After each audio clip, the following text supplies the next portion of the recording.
Charles اول تین مملکتوں انگلستان، اسکاٹ لینڈ اور آئرلینڈ کا 27 مارچ 1625 سے 1649 میں اپنی سزائے موت تک بادشاہ تھا۔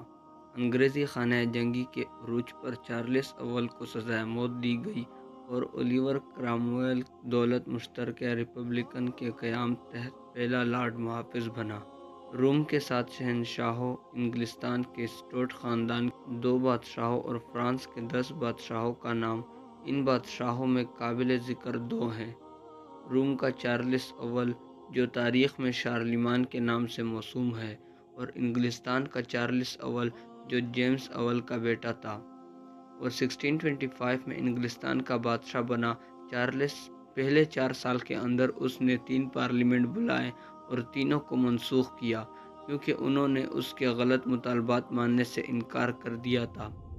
1629 تک اس نے پارلیمنٹ کے بغیر حکمرانی کی۔ بالآخر اولیور کرامویل نے اس کے خلاف بغاوت کا اعلان کیا اور اس کی فوجوں کو پے در پہ شکست دی۔ چارلس 1649 میں گرفتار ہوا، اس پر کلی عدالت میں مقدمہ چلا کر غدار قرار دے کر پھانسی پر لٹکایا گیا۔ چارلس اول کا بیٹا چارلس دوم، جس نے 1660 سے 1665 تک حکمرانی کی۔